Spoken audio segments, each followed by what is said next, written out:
Wayne Matters is Deputy CEO of Beyond Bank Australia, and Wayne joined Beyond Bank Australia as Chief Financial Officer in 2001. He's currently Deputy Chief Executive Officer, but still has CFO accountability. And Wayne was the person who boldly suggested within Beyond Bank Australia that they should look at being on the data recipient side of the CDR, not just the data supplier side. Wayne, for people who don't know, please give us Beyond Bank Australia's elevator pitch. Sure, Jen. So a bean counter and a banker sitting on the panel. I bet you've all gone to sleep already. Bit like Frollo, Beyond Bank is a purpose-driven business. We're customer-owned, exist to serve our customers in the community, and we've also been announced in 2022 as the best bank in Australia by Forbes magazine. So if you don't bank with Beyond Bank, then you should. Wayne, I'm curious to know more about your suggestion that Beyond Bank should be a data recipient, not just a data holder. And also, can you tell us a little bit more about what have you learnt that's a bit unexpected since you started white labelling the Frollo app as a companion app to your own banking app? How has that experience gone? Sure. I guess our first priority was to meet our obligations as a data holder, and that's a work in progress. We're still working on that, Paul. We'll get there. It's a huge investment and a major project. But I think as the CFO of the bank, in the back of my head, I'm thinking we're spending all this money on connecting ourselves to the CDR ecosystem. There's got to be some value that we can drive out of that for our customers and for ourselves. And the only way we can do that is as being a data recipient as well. So it was a no-brainer for me and also for my executive colleagues to say, how can we actually drive some value out of this investment we're making? So, we didn't intentionally want to be an early adopter. I think we just wanted to be an adopter. And I think we've perhaps just reached that conclusion before many other people. And perhaps had also a bit of capacity to put all the effort into being a data holder and meet our obligations there, but sort of also put a little bit of effort into the data recipient activities as well.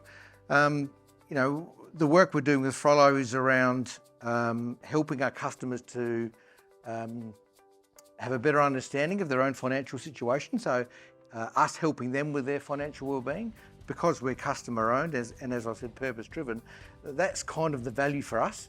We exist to help our customers, and if we can help them through giving them better access to their banking data, no matter who they bank with, even though we're grumpy they don't bank with us all the time, then that's a good thing for us to do.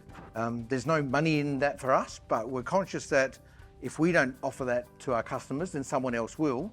So we might as well get in there early and be on the front foot and protect that patch as well. And you were saying earlier, some people who are actually not Beyond Bank customers have actually downloaded the Beyond Bank Plus app.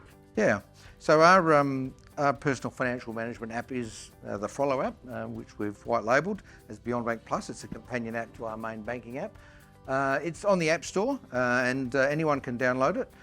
We didn't promote it to non-customers, but I think there's about 25%, so almost a quarter of the people that have taken it up and are using it are non-Beyond Bank customers. And I initially thought, well, that's not a good thing, is it? Because we're paying Frollo for that and they're not our customers. Well, but it's a good thing for Frollo. Yeah. But on reflection, what we're able to get is some insight into the banking arrangements of people that don't currently bank with Beyond Bank for the short term and get them to switch across to us. Yeah. Wayne, were there conversations at Beyond Bank Australia about, well, should we wait? Were there conversations about timing and being too early? And how were those conversations handled if you did have them, or was it just not an issue? No, it was probably the other way around, Jennifer. There was conversations about how can we go faster, and as I said earlier, we were spending a lot of money to build the capability, and we were very keen to add that value for our customers. So it was more of a conversation about what can we do and how quickly can we do it, so that we can start to tap into the value that the CDR promises. We've had in our banking app PFM capabilities for many years, I think 5 or 6 years, but it was a clunky experience for customers. They could only see the data with Beyond Bank, and the app wasn't agile enough for us. It wasn't really meeting the needs of the customer.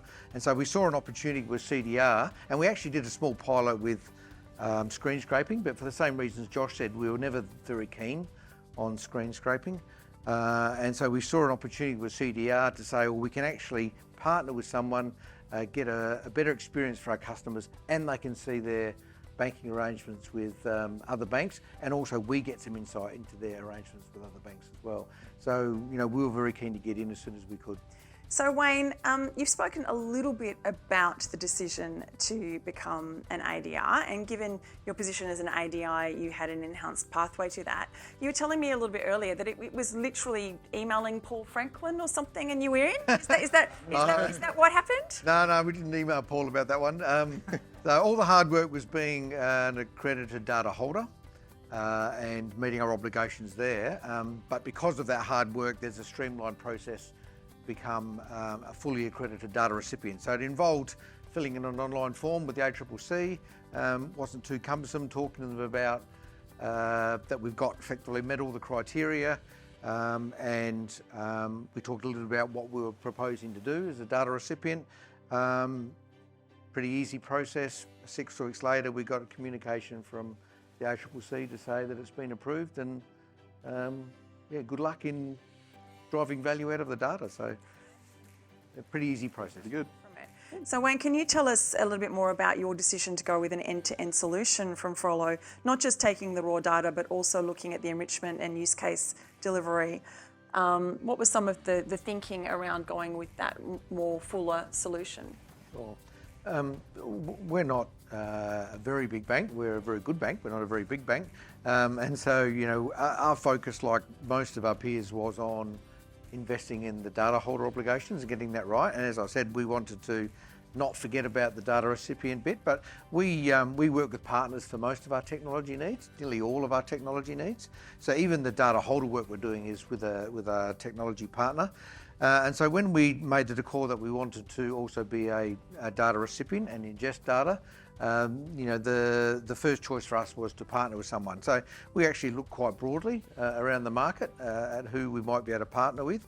And some of our key criteria was it had to be a functionally rich PFM experience, because we'd already chosen PFM was the first use case we wanted to explore.